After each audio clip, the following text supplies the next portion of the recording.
பக்தியுலி நேயர்களுக்கு அடியேன் கோவிந்த பட்டரின் கோடானு கோடி நமஸ்காரம். அனைவருக்கும் கோவிந்த பட்டரின் இனிய பொங்கல் நல்வாழ்த்துக்கள். இந்த பொங்கல்ல இருந்து நம்ம ஒரு விஷயத்தை ஒன்று எடுத்து பண்ண போறோம். என்ன? தெரிஞ்சு எந்த பாவமும் பண்ணக்கூடாது. தெரிந்து இல்லையா? புண்ணியங்கள் பண்ணணும், முடிந்த அளவு உதவிகள் செய்யணும். சரீரத்தால உதவிகள் பண்ணா போதும். பணம் காசுனால பண்ண முடியாதவங்களுக்கெல்லாம் சரீரத்தால உதவிகள் பண்ணணும். சின்ன சின்ன உதவிகள், பெருசா வேண்டாம், சின்ன சின்ன உதவிகள் போதும். சரி, இப்போ இந்த பொங்கல் வைக்கிற நேரம் அப்படின்னு ஒண்ணு இருக்கு. அந்த பொங்கல் வைக்கிற நேரம் எப்ப? காலை 9 மணியிலிருந்து 11 மணிக்குள்ள நீங்க பொங்கலை வச்சு சாப்பிடலாம். சரி, எப்படி பொங்க பானை வைக்கிறது? ஒரு வீட்டிலையும் ஒவ்வொரு வழக்கம். சில பேருக்கு வழக்கம் எப்படி பண்றதுன்னு தெரியாதவங்களுக்கும் நான் சொல்றேன். உங்க வீட்டுல நீங்க என்னென்ன வாங்கணும் அப்படின்னா, 2 கரும்பு, 2 மஞ்சள் கொத்து கண்டிப்பா வாங்கணும். 2 கரும்பு நீங்க என்னைக்கு வாங்கணும்? 14ஆம் தேதி போகி அன்னைக்கு 2 கரும்புகளை வாங்கி வந்து வீட்டுல வைக்கணும். 2 கரும்பை வாங்கி வந்து சாயங்காலம் வாங்கினா பெட்டர். சூரிய அஸ்தமனத்துக்கு அப்புறம் 6 மணிக்கு அப்புறம் 5 to 6 சாயங்காலம் பார்த்துக்கோங்க கணக்கு. வாயின் வந்துட்டு உங்க வீட்டு பூஜை ரூம்ல கரும்பை நிறுத்தி வையுங்கள். படுக்க போடக்கூடாது. உங்க வீட்டு பூஜை ரூம்ல நிறுத்தி வைக்கணும். அப்படி நிறுத்தி அழகா. 1. 2வது, மஞ்ச கொத்தை வாங்கி வச்சுக்கோங்க.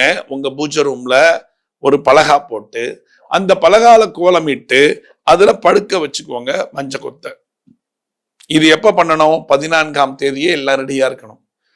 15ஆம் தேதி நீங்கள் செய்யக்கூடியது வெங்கல பானையில தான் பொங்கல் பண்ண நன்னா இருக்கும். வெங்கல பானை, மண்பானை, இல்ல பித்தளை பாத்திரம், 3த்துல பண்ணணும். குக்கர் தான் டெய்லி பண்ணிட்டு இருக்கோமே, இன்னைக்கு ஒரு நாளாவது இதை ட்ரை பண்ணி பாருங்களேன். இன்னைக்கு ஒரு நாளாவது இதை ட்ரை பண்ணி பாருங்க. குக்கரை விட்டுட்டு மண்பானையில பண்ணுங்க. மண்பானைலாம் நம்மளால முடியாதுப்பா அப்படின்னு நினைக்கிறவங்க பித்தளை பாத்திரம். பித்தளை பாத்திரம் எங்கள்கிட்ட இல்லை அப்படின்னா தயவு செய்து பித்தளை பாத்திரத்துல வைங்க. இல்லைன்னா அலுமினியம் பாத்திரம் தயவு செஞ்சு யூஸ் பண்ணாதீங்க. குக்கர் வேண்டாம். மண்பானை, பித்தளை, இது 2 இருந்தா போதும். ஏன்னா இன்னைக்காவது பாத்திரம் வெண்கலம் ஓகே, அலுமினியம் வேண்டாம். சரி, இது செய்யறதுக்கு முன்னாடி நாம் என்ன பண்ணணும் அப்படிங்கறத சொல்றேன். பானை புது பானையாக இருக்க வேண்டும். மண்பானை 2 பானைகள் நீங்க வாங்கிக்கணும். 2 பானைகள் கண்டிப்பா வாங்கணும். ஒரு பானை வெண்பொங்கலுக்கும், ஒரு பானை சர்க்கரை பொங்கலுக்கும். நிறைய வீட்டுல என்ன பண்ணுவாங்கன்னா, நாங்க வந்து கொஞ்சோண்டு பொங்கல் பண்ணிட்டு கதம்ப சாம்பார் பண்ணுவோம். அது உங்களுடைய வழக்கத்தை வச்சுக்கோங்க. ஆனா சர்க்கரை பொங்கல், வெண்பொங்கல் கண்டிப்பா பண்ணி ஆகணும். இன்னைக்கு பண்ணி பெருமாளுக்கு நிவேதனம் பண்ணணும். சில பேர் வீட்டுல படையல்னு போடுவாங்க. அது சுவாமிக்கு படையல் கிடையாது, இறந்து போனவர்களுக்குத்தான் படையல். அது நீங்க தனியா பண்ணுங்க. இப்ப நீங்க செய்யக்கூடியது என்னங்கிறத சொல்றேன். பானைகளை வாங்கி அழகாக பூஜை ரூம்ல 2 கோலங்களை போடுங்க. 2 கோலங்கள் போட்டுட்டு மண்பானையாக இருந்தால் நிக்காது. அது நிக்கிற மாதிரி கீழே ஒரு பேஸ்மெண்ட் கொடுத்துட்டு 2 பானையும் வைங்க. உங்க வீட்டுல நீங்க விஷ்ணுவை ஃபாலோ பண்றவங்க இருந்தால் நாமம் போடுங்க. சீச்சரணத்தோட நாமம், அதாவது நான் போட்டிருக்கேன்ல சேப்பு கலர், அது மாதிரி.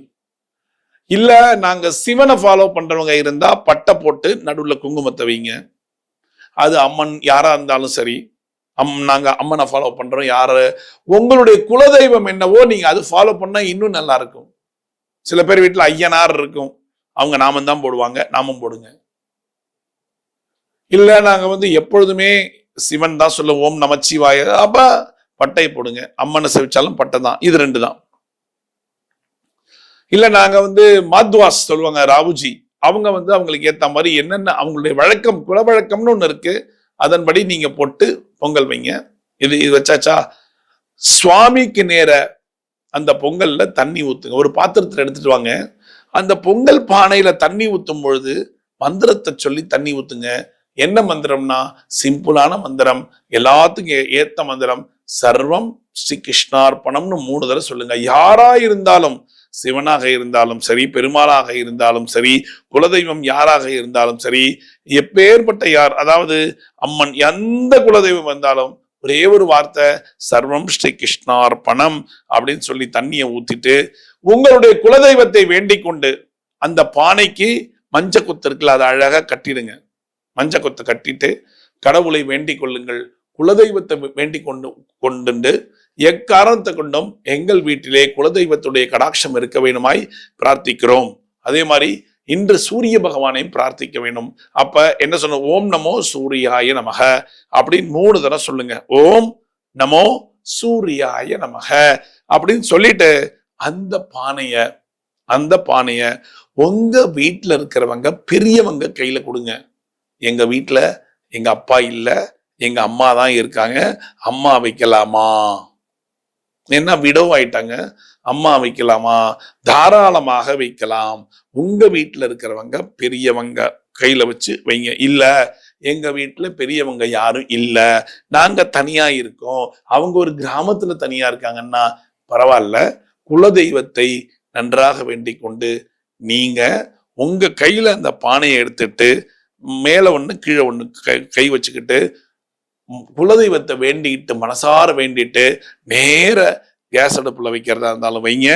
இல்ல கேஸ் அடுப்பு இல்ல, எங்க வீட்டுல கறி அடுப்பு வச்சிருக்கோம், விறகெல்லாம் போட்டு பொங்கலுக்கு செய்வோம் வைங்க. இல்ல நாங்க மொட்டை மாடி, எங்க பண்ணாலும் சரி, இங்கேருந்து எடுத்துட்டு போய் உங்களுடைய பூஜை ரூம்ல இருந்தா நீங்க எடுத்துட்டு போகணும். ஃபர்ஸ்ட் அதான் கணக்கு.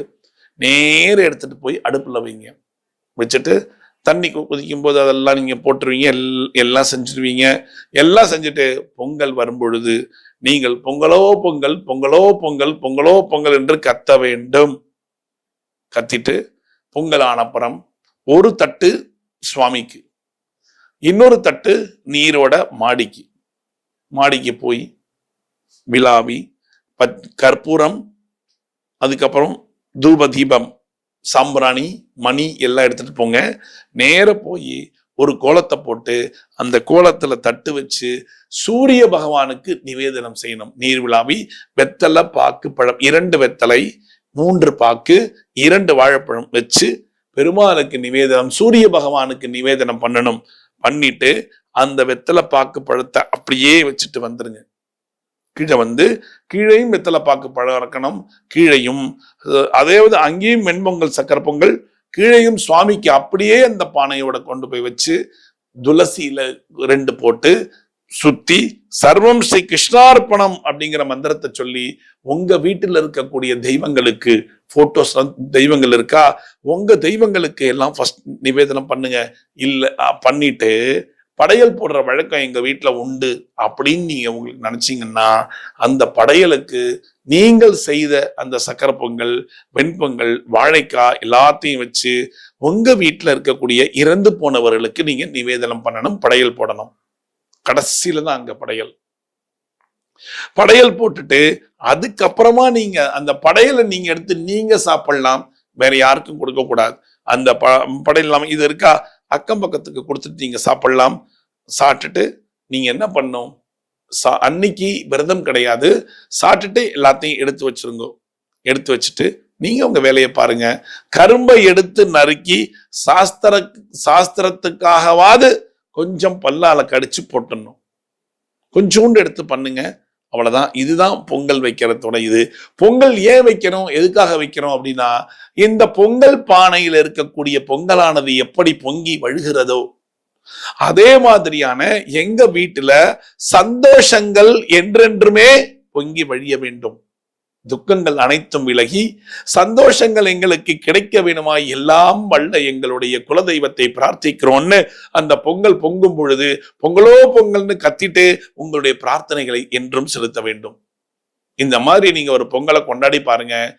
ஒவ்வொரு வருடமும் இதே மாதிரி நீங்க கொண்டாட வருடங்கள் ஆக ஆக உங்களுடைய துன்பங்கள் எல்லாம் கலைந்து நல்லதே நடக்கும்.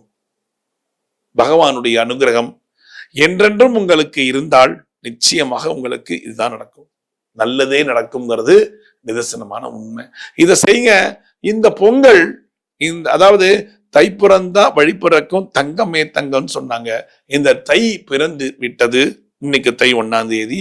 அந்த தை 1ஆம் தேதி தை பிறந்தால் எத்தனையோ விதத்துல நமக்கு நன்மைகள் பிறக்கும். நம்மளுடைய கஷ்டங்கள் எல்லாம் விலகி நல்லது நடக்கும் என்பதுதான் நிதர்சனமான உண்மை. இதை செய்யுங்க. எந்த ஒரு விஷயத்தை பண்ணாலும் சந்தோஷமா, டெடிகேஷனா, மனசார செய்யுங்க. அவ்வளவு நன்மைகள் இருக்கு உங்களுக்கு. செய்யறீங்களா? பொங்கலை கொண்டாடுங்க. திரும்பவும் உங்களுக்கு பொங்கல் நல்வாழ்த்துக்கள். ஹாப்பி பொங்கல். இந்த பொங்கல்ல இருந்து நீங்கள் என்றென்றும் சந்தோஷமாக இருக்க வேணுமாய் எல்லாம் வல்ல இறைவனை பிரார்த்திக்கும் உங்களின் கோவிந்த பட்டர். மீண்டும் ஒரு சாஸ்திர சம்பிரதாயத்தில் நான் உங்களை சந்திக்கிறேன். பக்தி ஒளி நேயர்களுக்கு கோவிந்த பட்டரின் கோடானு கோடி நன்றிகள்.